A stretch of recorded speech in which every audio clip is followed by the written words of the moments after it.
ಬರಲೇಬೇಕು ಬರಲೇಬೇಕು ಬರಲೇಬೇಕು ಬರಲೇಬೇಕು ಬೇಕೇ ಬೇಕು ಬೇಕೇ ಬೇಕು ಯಾರಪ್ಪಂದೇನೈತಿ ಯಾರಪ್ಪಂದೇನೈತಿ ಯಾರಪ್ಪಂದೇನೈತಿ ಬರಲೇಬೇಕು ಬರಲೇಬೇಕು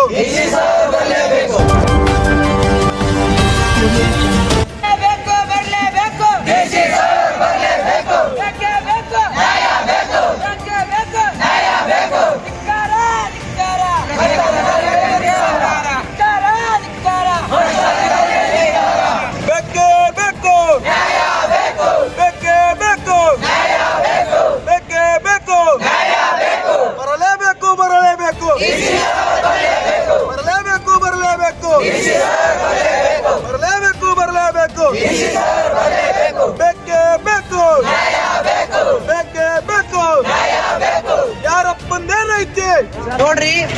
ಕಲ್ಯಾಣ ಕರ್ನಾಟಕ ಭಾಗದಲ್ಲಿ ಇವತ್ತು ಶಿಕ್ಷಣದಲ್ಲಿ ಅತಿ ಹಿಂದುಳಿದ ಡಿಸ್ಟಿಕ್ ಯಾವ್ದನಿದ್ರೆ ಅದು ಯಾದಗಿರಿ, ಹೌದಿಲ್ರಿ? ಇವತ್ತು ಶಿಕ್ಷಣ ವ್ಯವಸ್ಥೆ ಸರಿ ಇಲ್ಲ, ಆಹಾರ ಪದ್ಧತಿ ಸರಿ ಇಲ್ಲ, ಆರೋಗ್ಯಕರವಾದ ಹಾಸ್ಪಿಟಲ್ಗಳಿಲ್ಲ, ಆರೋಗ್ಯಕರ ಆಹಾರ ಇಲ್ಲ. ಯಾಕೆ? ಸಾರಿಗೆ ವ್ಯವಸ್ಥೆ ಅಲ್ಲ, ಸಾರಿಗೆ ವ್ಯವಸ್ಥೆ ಎಕ್ಕುಟ್ಟೋಗಿದೆ. ಮೊನ್ನೆ ಕೂಡ ನಾವು ಮಹಿಳೆಯರ ಪರವಾಗಿ ನಾವು ಧ್ವನಿ ಎತ್ತಿದ್ದೀವಿ. ಮಹಿಳೆಯರ ಪರ ಧ್ವನಿ ಎತ್ತಿದ ಮೇಲೆ ಸಾರಿಗೆ ವ್ಯವಸ್ಥೆ ಸ್ವಲ್ಪ ಬಸ್ಗಳು ಬಿಟ್ಟಿದ್ದಾರೆ. ಸಾರಿಗೆ ವ್ಯವಸ್ಥೆ ಇವಾಗ ಸ್ವಲ್ಪ ಸರಿ ಹೋಗ್ತಾ ಇದೆ, ಆದ್ರೂ ಸಂಪೂರ್ಣವಾಗಿ ನಮ್ಗೆ ಖುಷಿ ಇಲ್ಲ, ಖುಷಿ ತಂದು ಕೊಟ್ಟಿಲ್ಲ. ಇಲ್ಲಿರುವಂತ ಮಕ್ಕಳು SC ST OBC ಎಲ್ಲ ವರ್ಗದ ಮಕ್ಕಳು, ಹೌದಲ್ಲಪ್ಪ? ಎಲ್ಲ ವರ್ಗದ ಮಕ್ಕಳು 5 ವರ್ಷಗಳಿಂದ ಸಮಸ್ಯೆ ಬಗೆಹರಿಸ್ತವ್ರಂತೆ. ಇವ್ರ ಹಿಂದೆ ಸೀನಿಯರ್ ಇದ್ರು ಸಮಸ್ಯೆ ಬಗೆಹರಿಸಿದ್ದಾರೆ, ಇವ್ರು ಬರುವ ಜೂನಿಯರ್ ಸಮಸ್ಯೆ ಬಗೆಹರಿಸ್ತಾರೆ, ಇವರು ಬಗೆಹರಿಸ್ತಾರ ಸಮಸ್ಯೆಗಳಂದ್ರೆ ಫೇಸ್ ಮಾಡ್ತಾ ಇದಾರೆ. ಪ್ರತಿದಿನ ಈ ಸಮಸ್ಯೆಗಳು, ಈ ಪ್ರಾಬ್ಲಮ್ಗಳನ್ನ ಪ್ರತಿದಿನ ಫೇಸ್ ಮಾಡ್ತಾ ಇದಾರೆ, ಪ್ರಾಬ್ಲಮ್ ಅನುಭವಿಸ್ತಾ ಇದಾರೆ.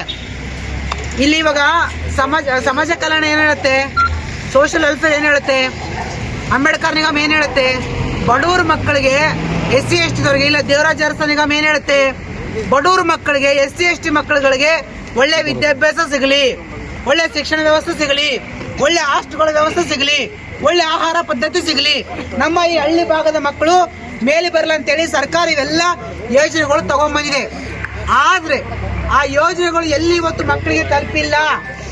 ಅವ್ರ ಹಾಸ್ಟೆಲ್ಗಳಲ್ಲಿ ಹೋದ್ರೆ ಗೊಬ್ಬು ನಾತವತ್ತಾಗ ರೂಮ್ಗಳು, ಬೆಡ್ ವ್ಯವಸ್ಥೆ ಸರಿ ಇಲ್ಲ, ಅವ್ರು ಮಲ್ಕೊಳ್ಳುವಂತ ಕೋಣೆ ವ್ಯವಸ್ಥೆ ಸರಿ ಇಲ್ಲ, ಒಂದು ಫ್ಯಾನ್ಗಳಿಲ್ಲ. ನಮ್ಮ ಹತ್ರ ವಿಡಿಯೋಗಳಿದೆ, ಫ್ಯಾನ್ ವ್ಯವಸ್ಥೆ ಇಲ್ಲ, ಲೈಟ್ ವ್ಯವಸ್ಥೆ ಇಲ್ಲ, ಅವ್ರಿಗೆ ಓದ್ಕೊಳ್ಳೋಕೆ ಲೈಬ್ರರಿ ವ್ಯವಸ್ಥೆ ಇಲ್ಲ. ಹಂಗಾರೆ ಈ ಮಕ್ಕಳಿಗೋಸ್ಕರ ತೆಗೆದಂತ ಬಜೆಟ್ ಯಾರು ತಿಂದ್ರು? ಸರ್ಕಾರ ಘೋಷಣೆ ಮಾಡಿದೆ, ಬಿಡುಗಡೆ ಮಾಡಿದೆ, ಎಲ್ಲಿ ಹೋಯ್ತು ಹಂಗಾರೆ? ಇದ್ರ ಕೈವಾಡ ಯಾರು? ಯಾವ ನಾಲಾಯಕ ಅಧಿಕಾರಿಗಳು ಹೋಗಾರೆ? ಯಾವ ಭ್ರಷ್ಟ ಕಾಂಟ್ರಾಕ್ಟ್ ನಗರದಲ್ಲಿ ಇನ್ವಾಲ್ವ್ ಆಗಿದ್ದಾರೆ? ಇದಕ್ಕೆ ನ್ಯಾಯ ಬೇಕಲ್ಲ? ಈ ಮಕ್ಕಳ ಹೊಟ್ಟೆ ಮೇಲೆ ಹೊಡೆಯುವಂತ ನಾಲಾಯಕ ಅಧಿಕಾರಿಗಳು ಯಾರಿಲ್ಲ, ನಾಲಾಯಕ ಕಾಂಟ್ರಾಕ್ಟ್ ಇದಾರೋ ಅವ್ರ ಮೇಲೆ ಕ್ರಮ ಜರುಗಿಸಬೇಕು. ಈ ಮಕ್ಕಳು ಇವತ್ತು ನಿನ್ನೆಯಿಂದ ಊಟ ಮಾಡಿಲ್ಲ, ಉಪವಾಸಿದ್ದಾರೆ.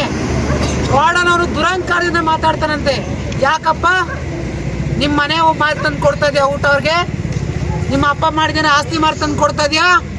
ಸರ್ಕಾರದ ದುಡ್ಡು, ಗೌರ್ಮೆಂಟ್ ದುಡ್ಡು, ಅಂಬೇಡ್ಕರ್ ನಿಗಮ ದುಡ್ಡು, ಸೋಷಿಯಲ್ ವೆಲ್ಫೇರ್ ದುಡ್ಡು, ದೇವರಾಜ ಅರಸ ನಿಗಮ ದುಡ್ಡು, ಇದೆಲ್ಲ ಈ ಮಕ್ಕಳಿಗೆ ಸಿಗಬೇಕು.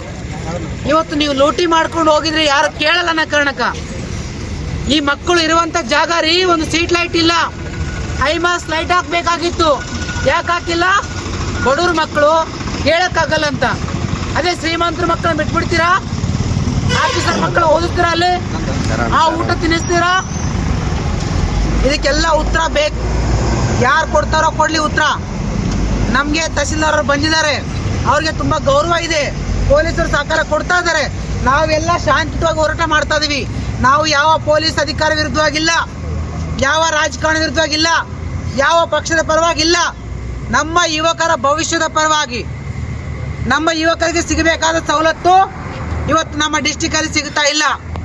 ಯಾದಗಿರಿ ಡಿಸ್ಟಿಕ್ ಅಲ್ಲಿ ಬಹಳಷ್ಟು ಸಮಸ್ಯೆಗಳಿದೆ. ಇವತ್ತು ಈ ಸಮಸ್ಯೆಗೆ ಬಂದ್ಬಿಟ್ಟು ಯಾರು ಬಗೆಹರಿಸ್ತಾರೋ ಬಗೆಹರಿಸಲಿ. ತಹಸೀಲ್ದಾರ್ ಸಾಹೇಬರು ಬಂದವರು ಬಹಳಷ್ಟು ಟೈಮಿಂದ ನಮ್ಮ ಜೊತೆಗಿದ್ದಾರೆ, ಆದ್ರೂ ನಮಗೆ ಖುಷಿ ತಂದು ಕೊಟ್ಟಿಲ್ಲ, ಸಮಾಧಾನ ಇಲ್ಲ. ಅವ್ರು ಮಾಡ್ತೀವಿ ಅಂತ ಇದಾರೆ.